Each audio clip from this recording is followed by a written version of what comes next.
The air in the cramped sedan was a toxic mix of stale gasoline and sheer terror. For 3 months, Sasha Vinci had lived on borrowed time, changing apartments, changing jobs, and changing names, all to escape one person, Charles Gigante. The reason for the flight, a hidden USB drive, a crippling debt tied to her ex, Marco Rossi, was less important than the primal need to survive. Sasha knew Charles didn't want money. He wanted possession and punishment. Tonight, driving down a deserted stretch of highway, a black shadow finally confirmed her greatest fear. He had found her trail. Sasha slammed the accelerator, the engine screaming in protest as she pushed the rusty car past its limit. She glanced at the rearview mirror. The black, armored shape was closing fast. There was no escape route, only a sudden, dense fog bank and a winding turn. Choosing collision over capture, Sasha yanked the wheel hard, deliberately losing control. Her sedan slammed broadside into the concrete guardrail. The sound of tearing metal silenced the world. Silence descended, broken only by the hiss of steam and the pounding of Sasha's heart. Before she could gasp, a car door opened nearby, the door of the pursuing, impeccably tailored black SUV. A tall, impeccably tailored figure stepped out of the rain and walked toward the wreckage. It was Charles Gigante. He surveyed the totaled car and the trembling woman behind the broken airbag. His suit was undisturbed, his expression dangerously calm. He didn't ask if she was hurt or demand payment. He simply stopped at her window, looked directly into her soul, and delivered the cold verdict. "I found you." The crash was only the means. The capture was the destiny. Sasha's running was over. Charles wrenched the twisted door open, metal groaning. Sasha tried scrambling back, but the airbag trapped her. His grip closed around her wrist with absolute certainty. "Please," Sasha gasped. "Explanations are for people with choices," Charles said coldly. "You stopped having choices when Marco Rossi put you in my ledger." He pulled her from the wreckage. 2 black SUVs materialized, men moving with military precision. "The compound. Make her car disappear completely." Sasha's legs buckled. Charles caught her, carrying her to the SUV. She wasn't a person. She was property being reclaimed. "I don't have what you think," Sasha whispered. "You've had 3 months to run. Now you have the rest of your life to tell the truth." The convoy pulled away. Charles scrolled his phone casually, as if abducting women was routine. "Where are you taking me?" "Home. My home. Where you'll stay until I decide what you're worth."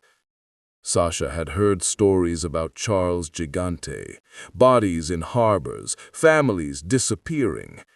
"Marco sent me nothing. I wasn't part of his business." Charles finally looked at her. "Marco stole $3 million and gave Robert DeStefano information that cost me 5 times that. The USB drive contains account numbers and names of everyone he sold to DeStefano. I never opened it. Nothing is truly deleted. You're going to help me recover it." The compound was a fortress. High walls, armed guards, bulletproof windows. Charles led her to a bedroom that looked luxurious, except for the outside lock. "You'll stay here. Tell the guard if you need anything." "So I'm a prisoner. A guest who can't leave. There's a difference." "Not to me." Sasha met his gaze. "What if I refuse?" Charles stepped closer. Then I assume you're protecting Marco, which means you're complicit. I'll treat you like any other thief. You can't. I can do anything I want, Sasha. This is my world, my rules. The question is whether you're smart enough to survive it. He paused at the door. Don't try running. After tonight's crash, we both know how that ends. The lock turned. Sasha sank onto the bed, shaking. Beneath the fear, anger stirred at Marco, at Charles, at herself for running instead of fighting. If she was going to survive, she had to become dangerous. If you can't stand people who treat others like possessions instead of human beings, hit that subscribe button and let me know in the comments. Type, "Nobody deserves that." Because what happened next only got worse. Next morning, Charles interrogated her with prosecutorial precision. He had records of everything: phone logs, security footage, transcripts. You met Marco at Rosario's cafe on March 15th. You argued about what? Money, Sasha admitted. He wanted me to hold packages. I refused. Smart. Those were bearer bonds he was skimming. If you'd agreed, you'd be as guilty. You suspected he was dirty. You're not stupid. Knowing someone's a criminal and knowing they're stealing from the Mafia are different things, Sasha shot back. I don't kill people. I remove problems. There's a difference. Not to people in body bags. Charles studied her. You have spine. I wasn't sure if running was cowardice or survival. What do you want? Sasha demanded. If I had that file, I would have used it as leverage. Unless Marco told you to keep it hidden for Robert DiStefano.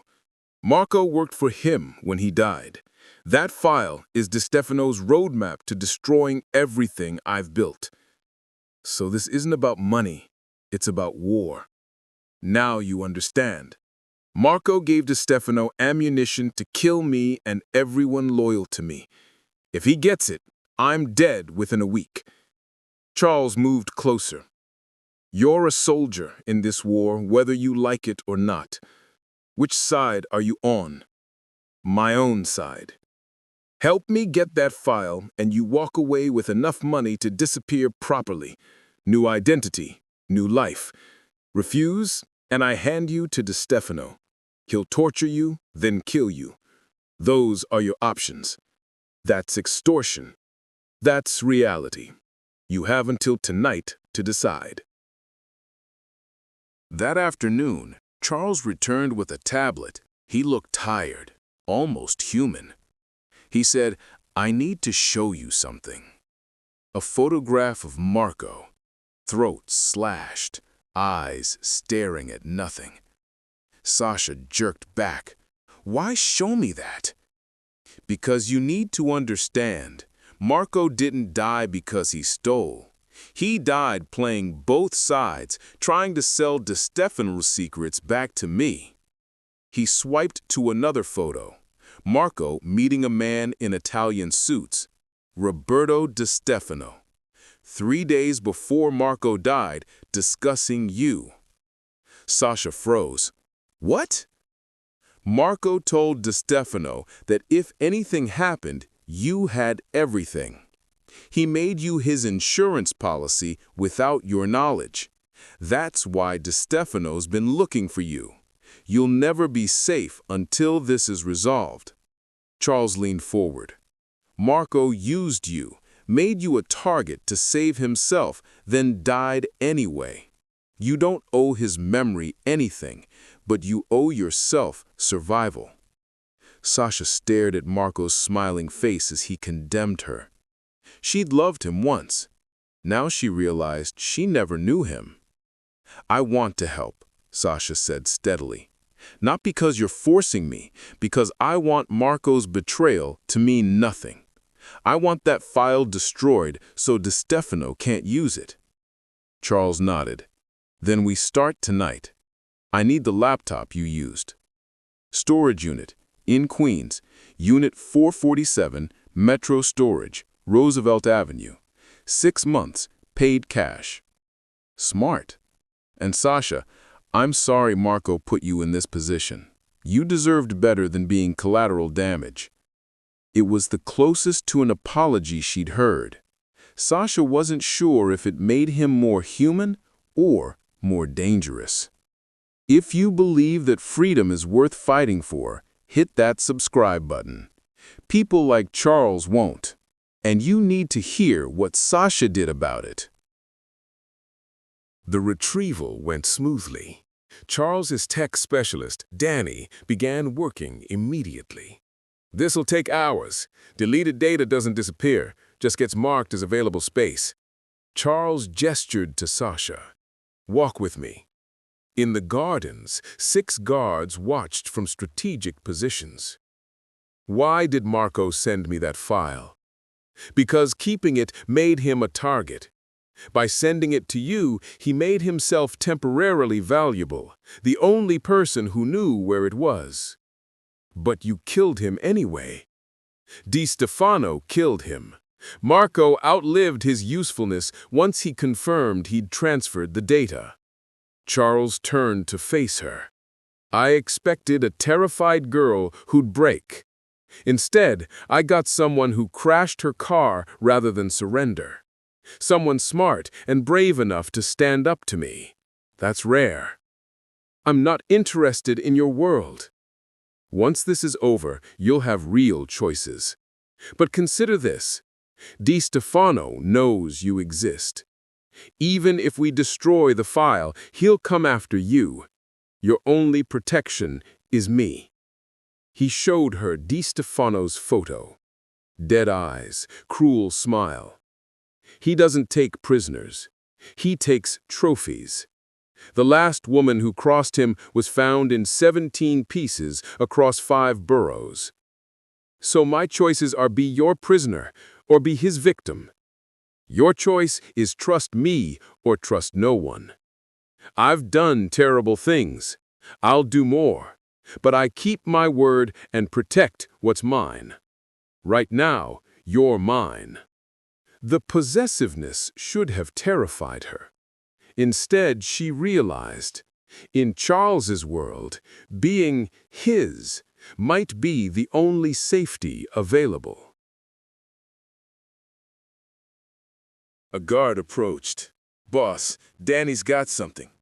The recovered file displayed organizational charts, shipping routes, and names, dozens marked with red X's. Those X's? Sasha whispered. Dead. Every man marked was killed in 3 months. Di Stefano's been systematically eliminating my people. Danny scrolled. Sasha's name appeared, highlighted yellow. What does yellow mean? Surveillance. He's been watching you, waiting. That's why he didn't kill you immediately. But now he knows I'm here, which means he'll escalate. He'll come after both of us. Sasha looked at the dead men's list, her highlighted name, the web Marco created. Then we don't wait. We go after him first. Charles looked at her, respect flickering. What are you suggesting? We use this file like Marco intended. Feed Di Stefano false information. Use me as bait. Then end this war on our terms. That's insane, Danny muttered. Not if he thinks I have intelligence about Charles's operations, Sasha countered. Charles studied her, then smiled genuinely. It's insane. It's also brilliant. He turned to Danny. Make a copy. Alter 5%. Enough to seem useful, but not accurate. Make it look like Sasha's been collecting intelligence on me. You're actually doing this? I'm going to end Roberto Di Stefano, and Sasha is helping me. Over 3 days, the plan took shape. Di Stefano was actively searching for Sasha, offering rewards. The false file was prepared, sophisticated enough to fool analysts, but incomplete enough that he'd need Sasha alive. Sasha spent hours with Charles and his inner circle, learning his organization. The more time together, the more lines blurred between captor and ally. Charles was brutal and ruthless, but also strategic, protective, capable of dark humor. When one of his men made a sexist comment about her role, Charles removed him without hesitation. "You represent my interests now. No one disrespects you without disrespecting me." Alone in the study, city lights spread below. Sasha had just memorized the modified file. "Why are you doing this? Treating me like I'm valuable instead of just useful?" Charles poured 2 whiskeys, offering one. "Because you are valuable. You saw a way out none of my men did. You're brave enough to walk into DiStefano's territory knowing he wants you dead. That deserves respect." Their fingers brushed as she took the glass. The touch sent an unexpected jolt, not fear, something more complicated. "3 days ago, you locked me up and threatened to hand me to your enemy. 3 days ago, I thought you were Marco's accomplice. Now I know you're a survivor caught in someone else's war. That changes things. Does that change that I'm still a prisoner?" Charles moved closer. "Are you? The locks were removed yesterday. You have access to the entire compound. Danny set you up with a secure laptop to contact anyone." Sasha blinked. She hadn't tried the door. "Why didn't you tell me?" "Because I wanted you to choose to stay. Not because you're forced, but because you understand there's nowhere safer than at my side." She'd spent 3 months building him into a monster. But reality was more complex. Dangerous, yes, but strangely protective. When this is over, what happens to us? It depends on what you want. You can disappear like I promised, or, he paused, or you stay. You've seen my world. You're smart enough to navigate it, strong enough to survive it. I could use someone like you at my side, not as a prisoner or possession, but as a partner. A partner in crime, in survival, in building something that can't be destroyed or betrayed, something that belongs to us. It was insane, but part of her was tempted. Part wanted the power, protection, the dark certainty of never being vulnerable again. "Ask me when DiStefano is dead, when I've proven I can survive this world." Charles nodded. "Fair enough, but you've already proven it. Everything from here is just confirmation." The charged moment stretched. Then Charles's phone buzzed. "DiStefano took the bait. He wants to meet you. Tomorrow night, neutral territory. He'll have 20 men. We'll have 30 hidden. And if something goes wrong, then I'll burn down half of New York to get you back. Nothing happens to you while you're under my protection. That's a promise." Sasha believed him. That was the terrifying part. "Then let's end this. Let's show DiStefano what happens when he underestimates a survivor." The next day, blurred with preparation. Sasha was fitted with a tracking bracelet, panic button pendant, and coached on what to say.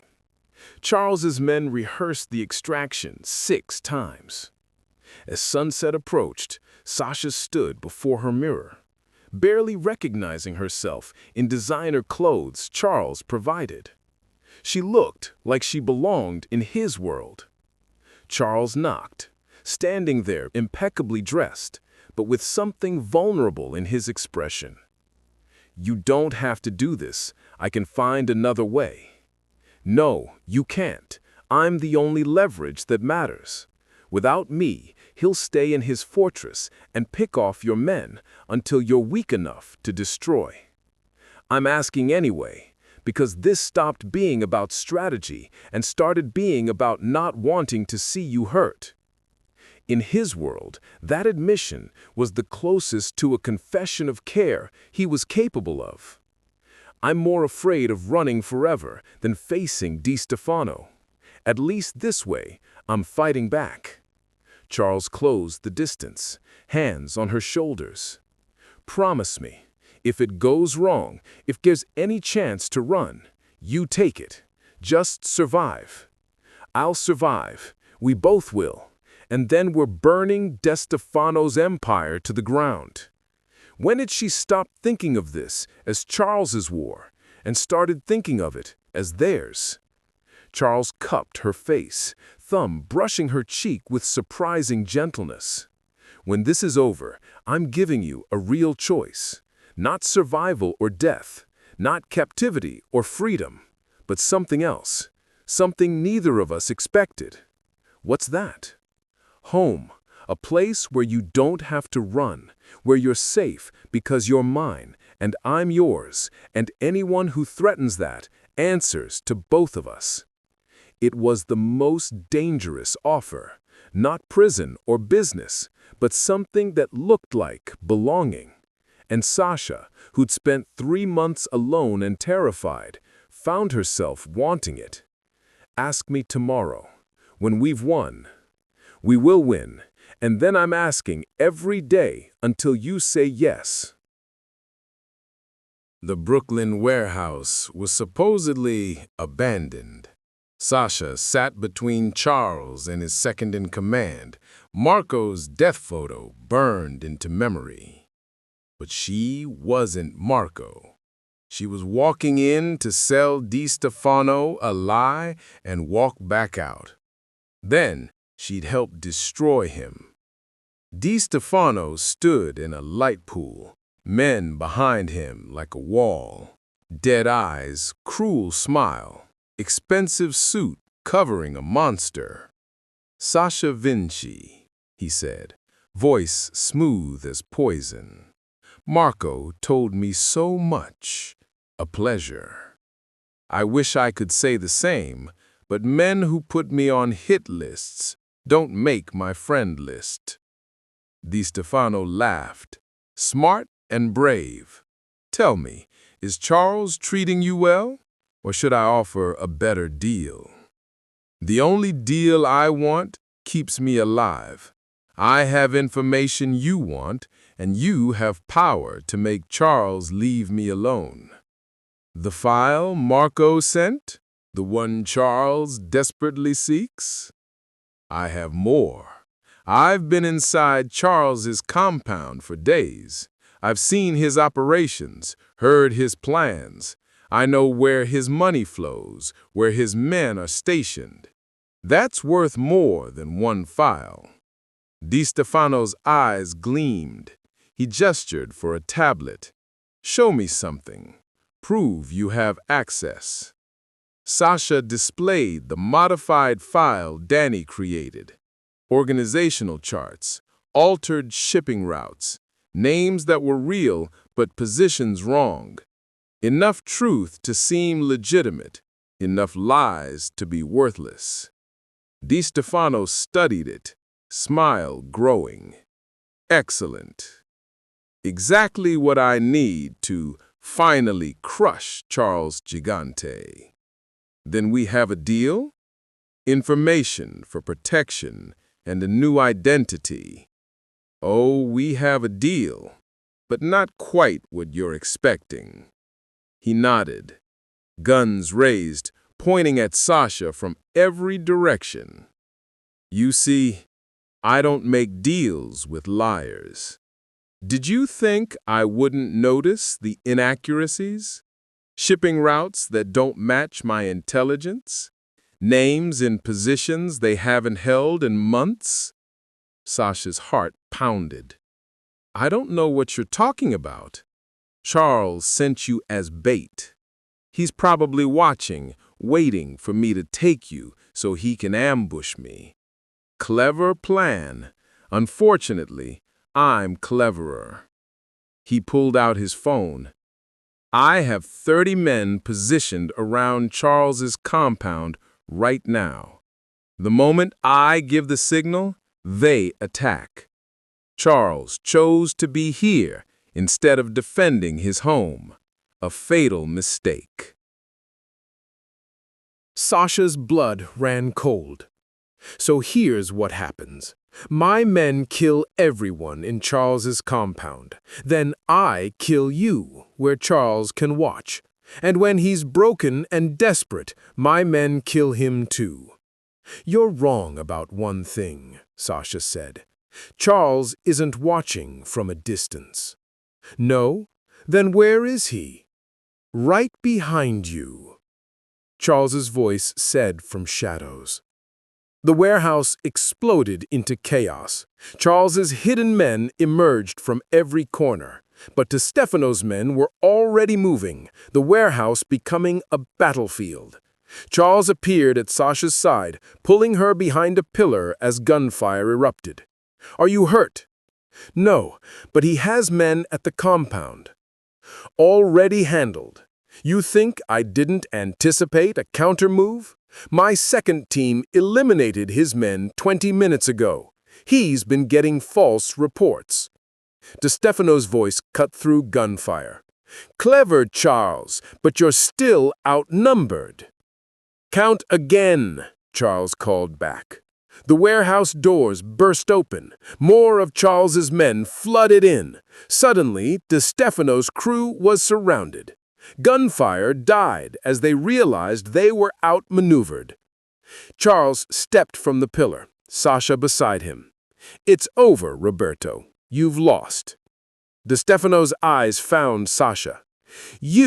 This is your fault. Marco's whore ruined everything.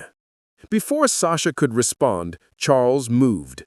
His fist connected with DeStefano's jaw. Watch your mouth. She's not Marco's anything. She's mine, and she's the reason you're still breathing. Charles turned to his men. Take him. He'll stand trial in our court. As DeStefano was dragged away cursing, Charles turned to Sasha. Are you all right? I'm fine. We did it. You did it. Your plan, your courage. You saved us both tonight. 3 months later, Sasha stood in Charles's study, looking at city lights. The war was over. DeStefano's organization had crumbled. The compound was peaceful. Charles entered, carrying 2 glasses of wine. Still thinking about leaving? Sasha smiled. I stopped thinking about leaving 6 weeks ago. You know that. I know, but I promised to ask every day, so I'm asking. Stay. Be my partner. Rule this empire with me. Over 3 months, everything had changed. Locks came off doors. Guards became protectors. The compound became home. And Charles had become the only person she trusted completely. I have conditions. No more secrets.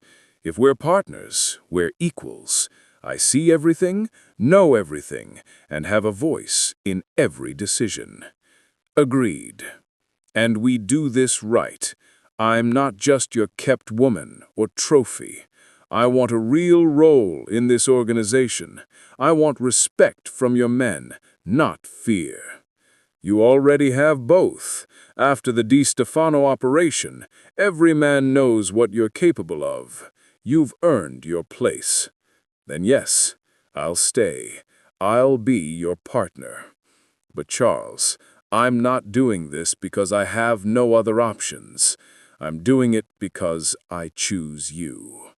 Because in the middle of this nightmare, I found something I didn't know I was looking for. What's that?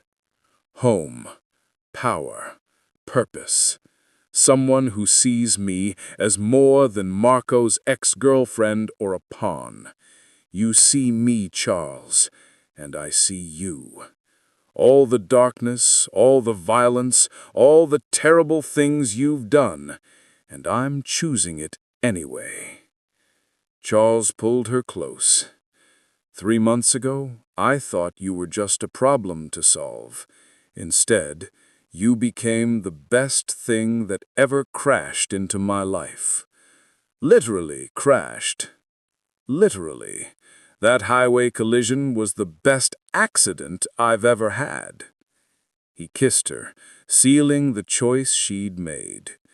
She'd run from Charles Gigante for 3 months, crashed her car trying to escape, been his prisoner, his unwilling ally, his strategic partner. Now she was choosing to be something more, his equal, his partner, and his home. 2 weeks later, Charles called a meeting of his entire organization. Every captain, every lieutenant stood in the compound's main hall.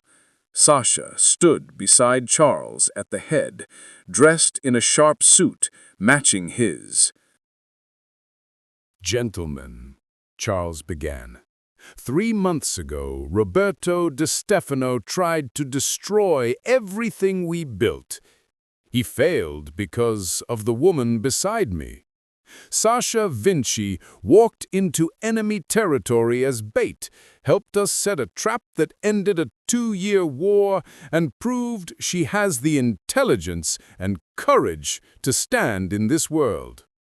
He turned to Sasha with pride. "From today forward, Sasha isn't a guest or outsider. She's my partner in every sense. She has my authority, my trust, and my complete support. Anyone who disrespects her answers to me personally. Is that understood?" "Yes, boss," the room chorused. "To new partnerships, to victory, to the future." The room echoed the toast. Sasha raised her glass, meeting the eyes of men who'd once guarded her as a prisoner and now stood as her soldiers. Later that night, alone in their study, Sasha thought about the journey. From Marco's betrayal to that rain-slicked highway. From the crash that ended her running to the cage that became home. From prisoner to partner. She'd been running from the Mafia boss. Then she crashed her car, and he stepped out and said, "I found you." He had found her. But in the process, she'd found herself. Found her strength. Found her power. Found the woman who could stand beside a dangerous man and not only survive his world, but reshape it. The running was over. The capture had become a choice. And the destiny she'd tried to escape had transformed into the future she'd fight to protect. Sasha Vinci wasn't Marco's victim or Charles's prisoner anymore. She was a queen in a dark kingdom, ruling beside a king who'd claimed her as his own. And she'd claimed him right back.